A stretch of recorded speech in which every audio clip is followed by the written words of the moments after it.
السلام عليكم، مرحبا بكم مجددا في قناتكم مطبخ وفاء. نتمنى تكونوا في احسن الاحوال يا ربي وانتم كتشاهدوا هذا الفيديو. دخلتي الكوزينه معطله وراكي تعرفي فاش توجدي الفطور، اجي نوجدوا جميع هذه المقيله هذه في الساعه كتوجد، كتجي بنينه فتيه بمذاق ديال الشوا ما تشبعوش منها. غادي ديريها مره وتبقاي ديما تعاوديها، والاهم من هذا الشيء بدون لحوم حمراء. فبقاو معايا تالي باش تشوفوا المقادير وطريقه التحضير والسر باش يجيك لحم فتي هشيش بلا حتى قطره ديال الماء.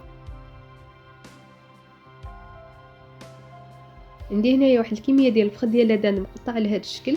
بالنسبه للطريقه راها سهله، كتشدي الفخيضه ديال اللدان، كتقلعي ديك الجلده الفوقانيه تقلعيها وتقطعي الهبره الى قطع صغيره على هذا الشكل، وترقديهم في واحد شويه ديال الملح والحامض لمده ديال ربع ساعه نص ساعه، شليهم هما واجدين.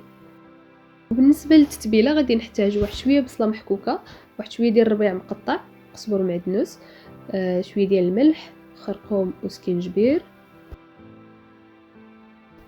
وعندي انا هاد الاضافه ضروريه، واحد شويه ديال العطريه ديال الشوا.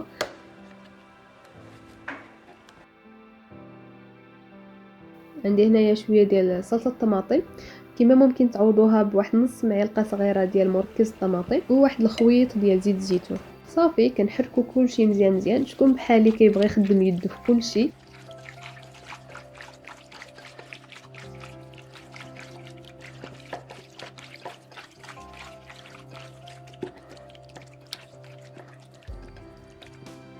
كنغطيو اللحم ديالنا بالسلوفان وكنخليوه على جنب. الا عندكم الوقت ممكن ديروه في الثلاجه واحد ساعه حتى ساعه ونص. الا ما عندكمش الوقت كما درت انايا خليته على جنب غير على ما وجدت البصله ديالي. عندي هنايا واحد البصله متوسطه مقطعه الى قطع رقيقه، واحد الضريس ديال الثوم محكوك، نضيف واحد شويه ديال الزيت العاديه وشويه ديال الملح. كنديروا البصيله ديالنا فوق النار حتى تبدي تشحر وتدبل، عاد كنضيفوا اللحم ديالنا كنستوى على هذا الشكل هذا بحال واحد الطبقه فوق البصله، وكنخليوه ما كنحركوهش نهائيا، كنغطيوه ونقصوا العافيه ونخليوه يطيب على خاطر خاطر. بعد واحد المده غادي يبان لكم بلي طلق الماء ديالو، غادي تزيدوا تخليوه حتى يشرب داك الماء تماما. عاد كنبديو نحركوه، كنخليو هذيك البصله لتحت وداك اللحم الفوق. من يبان لنا نشف تماما من داك الماء اللي طلق، عاد كنبديو نحركوه وكنجهدوا على العافيه وكندغمروا مزيان مزيان هذيك البصله.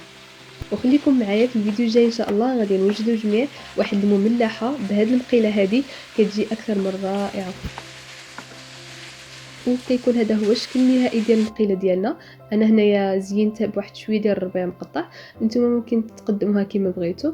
تقدموها مع خبيز سخون ومع كويس ديال اتاي، اولا ممكن تعتمدوها كحشوه للوصفات ديالكم، كتجي اكثر من رائعه. وركزوا لي عافاكم على الفتاوى ديال اللحم، راه كيجي هشيش هشيش هشيش ولونو تماما بحال اللحم ديال الغنمي ولا ديال البقري، راه كيجي بنين بزاف.